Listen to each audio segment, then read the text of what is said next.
Shalom semuanya, apa kabar? Tentunya kabar luar biasa bagi kita semua.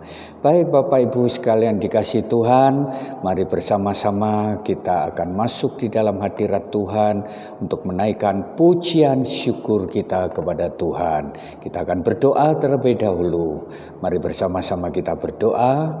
Tuhan Yesus, terima kasih untuk saat ini masih memberi kesempatan kepada kami untuk kami boleh sharing, untuk kami boleh bersama-sama ada di dalam hadirat-Mu. Tutulah Bapa, urapi hamba-Mu, urapi kami semua untuk kami bersama-sama boleh menikmati kuasa hadirat-Mu. Terima kasih Tuhan, kami serahkan semuanya di dalam tangan kasih kuasa-Mu di dalam nama Tuhan Yesus. Haleluya. Amin. Tuhan, hanya kepadamu ku dapat selalu berharap. Kau takkan pernah membiarkan ku bergumul sendirian di dalam kelemahanku. Kuasa-Mu jadi sempurna.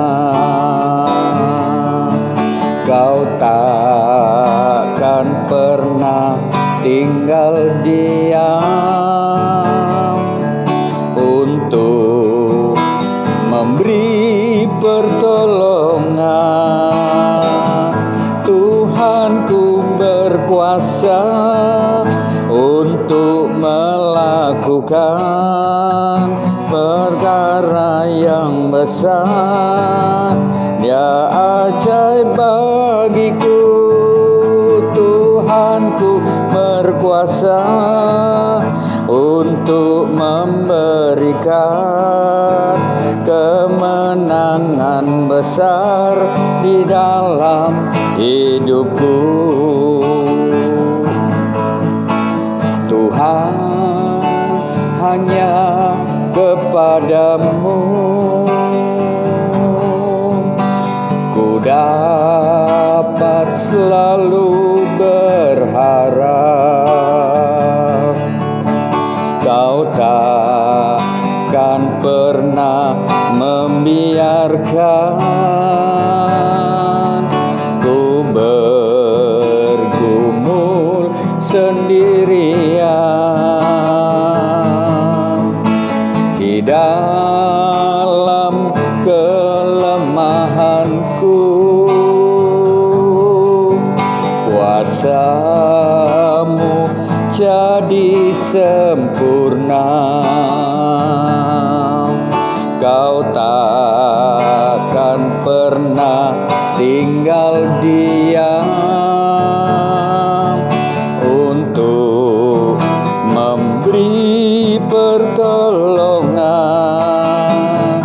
Tuhanku berkuasa untuk melakukan perkara yang besar.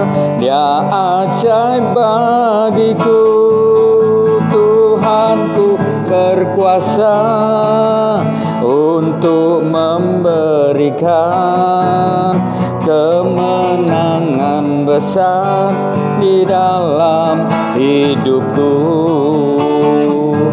Tuhanku berkuasa untuk melakukan perkara yang besar.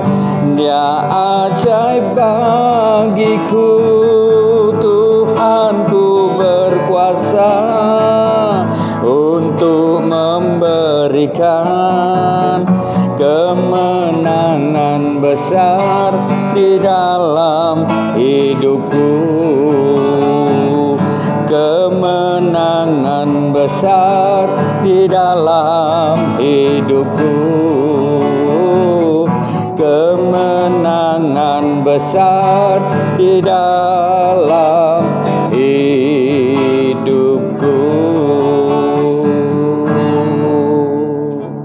Shalom, selamat berjumpa kembali dalam renungan firman Tuhan. Pada saat ini saya ingin sampaikan firman Tuhan tentang apa yang kita alami mungkin sebagian orang tanpa kita sadari, yaitu melawan keputusasaan. Bapak Ibu yang dikasihi Tuhan, saat-saat ini banyak orang yang mengalami oleh suasana adanya pandemi virus corona, terintimidasi oleh situasi keadaan yang membuat segala sesuatunya semuanya menjadi tidak baik. Untuk itulah kita belajar kembali kepada firman Tuhan, apa yang pernah terjadi di dalam kisah daripada seorang tokoh yang cukup terkenal, seorang nabi Tuhan yang besar luar biasa. Namun ketika terintimidasi situasi keadaan, hamba Tuhan yang besar pun dapat mengalami masalah. Untuk itulah sebelum firman Tuhan disampaikan, kita akan berdoa terlebih dahulu. Mari bersama-sama kita berdoa. Tuhan Yesus, terima kasih untuk waktu yang Kau beri saat ini. Kami boleh bersama-sama untuk merenungkan firman Tuhan. Biarlah firman ini boleh menjadi kekuatan nasihat bagi kami semua. Urapi hamba-Mu untuk menyampaikan apa yang menjadi pesan Tuhan, sehingga setiap kami semua diberkati firman Tuhan. Terima kasih Tuhan Yesus, di dalam nama Tuhan Yesus, haleluya, amin. Kita akan membaca firman Tuhan yang terdapat di dalam 1 Raja-Raja pasal yang ke-19, di dalam ayatnya yang keempat. Di dalam ayat yang keempat 1 Raja-Raja pasal 19, firman Tuhan mengatakan demikian. Tetapi ia sendiri masuk ke padang gurun sehari perjalanan jauhnya, lalu duduk di bawah sebuah pohon arar. Kemudian ia ingin mati. Katanya, cukuplah itu sekarang ya Tuhan, ambillah nyawaku, sebab aku ini tidak lebih baik daripada nenek moyangku. Bapak Ibu yang dikasihi Tuhan, dari ayat yang kita baca ini adalah sesuatu yang tentunya orang mengatakan betapa tragisnya seorang nabi Tuhan yang dipakai Tuhan luar biasa telah mendemonstrasikan kuasa Tuhan mengalahkan nabi-nabi Baal, bahkan sempat mempermalukan nabi-nabi Baal. Bahkan semua nabi-nabi Baal terbunuh semuanya. Namun ternyata pada akhirnya kita lihat Nabi Elia mengalami sesuatu yang tragis, yaitu ingin mati. Nah, Bapak Ibu yang dikasihi Tuhan, kalau kita melihat hal-hal tersebut, kenapa sampai nabi yang begitu besar ini pada akhirnya begitu putus asa? Mari kita akan belajar melihat beberapa hal yang dialami oleh Elia. Yang pertama, dari satu sisi ternyata Elia dalam posisi yang terintimidasi setelah mengalahkan nabi-nabi Baal. Ada satu intimidasi dari seorang wanita yang bernama Isabel yang marah karena nabi-nabinya telah dibunuh oleh Elia. Untuk itulah dalam hal ini posisi Elia ketakutan, dia merasa sendiri.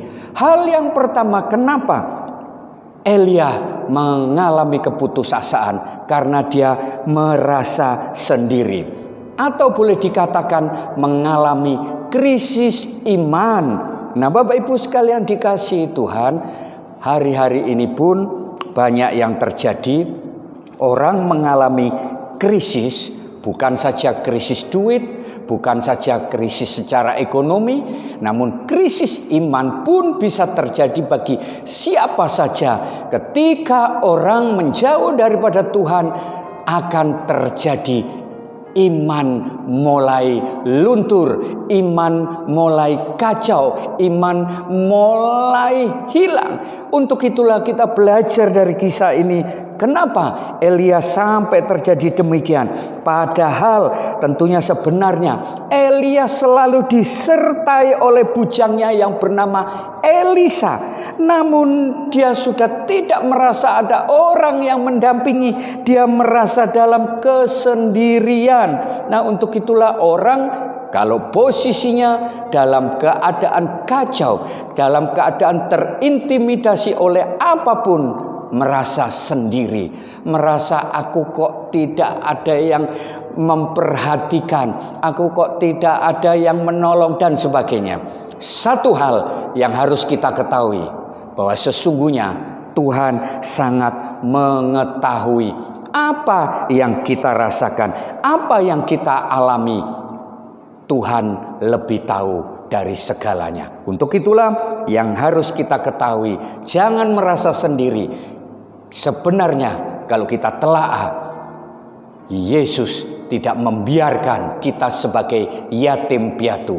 Diberikannya satu penolong, penghibur yang boleh memberikan kekuatan kepada kita semua, yaitu Roh Kudus yang ada di dalam kita. Yang kedua, kenapa Elia, nabi yang besar itu, mengalami hal-hal yang tragis sampai dia tidak merasa bahwa sesungguhnya dia pernah disertai Tuhan dengan luar biasa. Yang kedua, posisinya Elia bukan saja merasa sendiri, tapi dia merasa terancam, merasa terintimidasi sehingga mengalami ketakutan. Bapak Ibu yang dikasihi Tuhan Yesus Kristus, sesungguhnya ketika kita merasa ada hal yang mengintimidasi, baik masalah, baik persoalan, itu akan membuat hal yang menakutkan bagi setiap kita semua. Setelah 450 Nabi Baal dibunuh oleh Elia, ternyata seperti tadi saya katakan, Isabel marah besar dan mengeluarkan satu ancaman. Elia merasa terancam, melarikan diri. Orang kalau terancam, kehilangan damai sejahtera, kehilangan sukacita. Kalau orang sudah kehilangan damai sejahtera, kehilangan sukacita, pasti nafsu makan ataupun yang lain akan hilang semuanya. Yang ada hanya meratapi segala apa yang dia alami. Nasib yang dialami akan diratapi. Untuk itulah kita harus tahu bahwa sesungguhnya ada Allah yang selalu memperhatikan kita. Firman Tuhan dengan tegas mengatakan, jika Allah di pihak kita, siapa lawan kita? Masalah sebesar apapun dapat kita hadapi. Jika Allah turut bekerja, pasti mendatangkan segala kebaikan bagi kita semua. Saya mengajak kita semua melihat satu ayat yang terdapat di dalam surat Ibrani pasal yang keempat, ayat yang ke-15. Firman Tuhan berbunyi demikian, sebab imam besar yang kita punya bukanlah imam besar yang tidak dapat turut merasakan kelemahan-kelemahan kita. Sebaliknya, sama dengan kita, ia telah dicobai, hanya tidak berbuat dosa. Jadi pada pokoknya Tuhan mengetahui yang menjadi pergumulan, yang menjadi masalah kita. Serahkanlah segala masalah kita hanya kepada Tuhan. Yang ketiga, yang terakhir, kenapa terjadi keputusasaan? Karena Elia merasa capek, merasa lelah akibat dalam kesendirian, akibat dia terancam, membuat dirinya lelah, tidak sanggup lagi untuk melanjutkan tugasnya, hingga Tuhan membangunkan dia dalam kelelahannya. Coba kita akan membaca di dalam firman Tuhan 1 Raja-Raja 19 ayat yang ke-9, bagaimana Allah telah memberikan semangat teguran kepada Elia. Di dalam ayat 91 Raja-Raja 19 firman Tuhan mengatakan demikian, di sana masuklah ia ke dalam sebuah gua dan bermalam di situ. Maka firman Tuhan datang kepadanya, demikian, apakah kerjamu di sini, hai Elia? Nah, Bapak Ibu yang dikasihi Tuhan, dari hal ini kita lihat betapa sesungguhnya Tuhan sangat mengasihi kita. Di tengah-tengah situasi keadaan Elia kehilangan harapan, dalam keputusasaan Tuhan telah mendatangi Elia untuk membangkitkan kembali. Apa kerjamu di sini Elia? Ayo bangkit. Kita baca ayat-ayat selanjutnya. Dibangkitkan, disuruh ayo keluar, jangan terpuruk dengan masalahmu, tapi pandang ke depan bahwa ada Allah yang selalu memberikan pertolongan, memberikan apapun yang kita harapkan jikalau kita mau datang kepadanya. Di dalam surat Roma pasal 8 ayat 33 sampai 34 firman Tuhan mengatakan demikian, siapakah yang akan menggugat orang-orang pilihan Allah? Allah yang membenarkan mereka. Siapakah yang akan menghukum mereka? Kristus Yesus yang telah mati, bahkan lebih lagi yang telah bangkit, yang juga duduk di sebelah kanan Allah, yang malah menjadi pembela bagi kita semua. Oleh sebab itulah mari kita semua hilangkan segala keputusasaan, hilangkan segala kekhawatiran, dan mari kita pandang ke depan. Ada Allah yang selalu memberikan harapan, pertolongan kepada setiap kita semua. Sehingga jikalau hal itu kita serahkan kepada Tuhan, maka ada pemulihan yang akan kita lihat. Elia pun pada akhirnya mengalami pemulihan dari Tuhan ketika dia pada akhirnya bagaimana Tuhan memberi kesempatan lagi untuk Elia melakukan dalam tugasnya. Apa yang ditugaskan oleh Tuhan dia lakukan kembali untuk mengurapi, untuk melakukan segala hal yang dia kerjakan. Mari sebelum kita akhiri, ada ayat yang kita baca bahwa sesungguhnya Tuhan telah memulihkan Elia. Di dalam ayat yang ke-15 1 Raja-Raja 19 ayat yang ke-15, firman Tuhan kepadanya, pergilah, kembalilah ke jalanmu melalui padang gurun ke Damsyik, dan setelah engkau sampai, engkau harus mengurapi Hazael menjadi raja atas Aram. Artinya Elia diberi kesempatan lagi untuk melakukan tugas yang mulia, mengurapi Hazael. Bapak Ibu yang dikasihi Tuhan, hari-hari ini kalau dalam keputusasaan kita kembali mau datang kepada Tuhan, Tuhan memberikan kesempatan, kepastian untuk kita melihat kemuliaan Tuhan dinyatakan buat kita semua. Amin. Tuhan memberkati. Mari kita berdoa.